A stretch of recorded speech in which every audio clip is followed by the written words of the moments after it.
अंगणवाडी सेविका आणि आशा सेविका यांच्यावरती आता एका नवीन कामाची जबाबदारी लवकरच येणार आहे।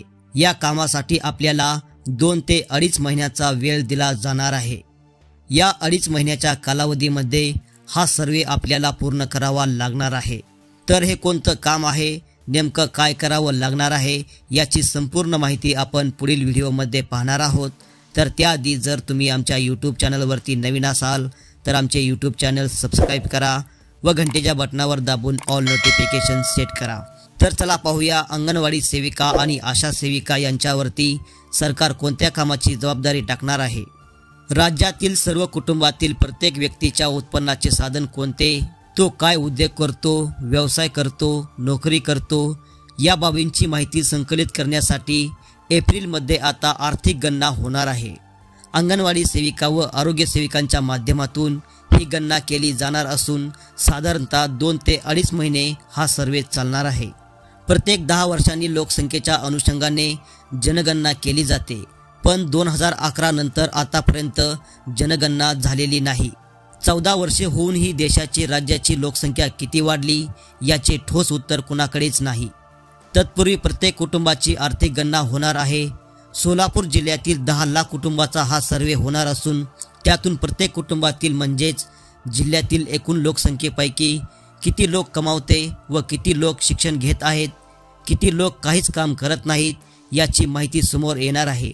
या सर्वेसाठी मनुष्यबळ कमी पडल्यास शिक्षक संघटनांशी देखील चर्चा केली जाणार आहे। केंद्र सरकारकडून त्या संदर्भात राज्य सरकारला पत्रव्यवहार करण्यात आलेला असून महाराष्ट्रामध्ये हा सर्वे सुरू होण्यापूर्वी कर्मचाऱ्यांना प्रशिक्षण दिले जाणार आहे। एप्रिल ते जूनपर्यंत हा सर्वे चालणार आहे।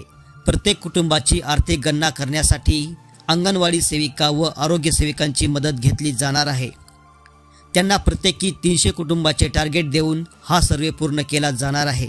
शाळांना सुट्टी लागल्यावर एप्रिल ते जून या 3 महिन्यात ही गणना होणार असल्याची माहिती जिल्हा सांख्यिकी कार्यालयाने दिलेली आहे। या सर्वेतून कोणत्या वयोगटातील व्यक्ती, तरुण तरुणी रोजगार, व्यवसाय, नोकरी करतात किंवा करत नाहीत हे स्पष्ट होणार आहे। त्यानुसार कोणत्या घटकांशी शासन स्तरावरून उपाययोजना करता येतील हे निश्चित केले जाणार आहे। गट करून कर्मचाऱ्यांवर गणनेची जबाबदारी टाकण्यात येणार आहे। सोलापूर जिल्ह्यातील 10 लाख कुटुंबाची आर्थिक गणना केली जाणार असून त्याचे नियोजन सुरू आहे। प्रत्येक कुटुंबातील प्रत्येक व्यक्ती काय काम करतो, त्यांच्या उदरनिर्वाहाचे प्रमुख साधन काय आहे याचा सर्वे एप्रिलपासून केला जाणार आहे। अंगणवाडी सेविका व आरोग्य सेविका यांच्या मदतीने हा सर्वे केला जाणार आहे। तर अशा प्रकारे अंगणवाडी सेविका आणि आशा सेविका यांना त्यांच्या गावातील प्रत्येक कुटुंबाचा सर्वे करून जनगणना करण्याचे काम सरकार आता लवकरात लवकर त्यांच्याकडे सोपवणार आहे। तर हा व्हिडिओ जास्तीत जास्त शेअर करा, जास्तीत जास्त अंगणवाडी सेविका आणि आशा सेविका यांच्यापर्यंत हा व्हिडिओ पाठवा। आपल्याकडे असलेल्या व्हॉट्सअप ग्रुपवरती हा व्हिडिओ टाका, म्हणजे याची माहिती सर्वांना मिळणार आहे। आणि असेच अंगणवाडी विषयक महत्त्वाचे व्हिडिओ पाहण्यासाठी आमचे YouTube चॅनल सबस्क्राइब करा व घंटीच्या बटनावर दाबून ऑल नोटिफिकेशन सेट करा। धन्यवाद।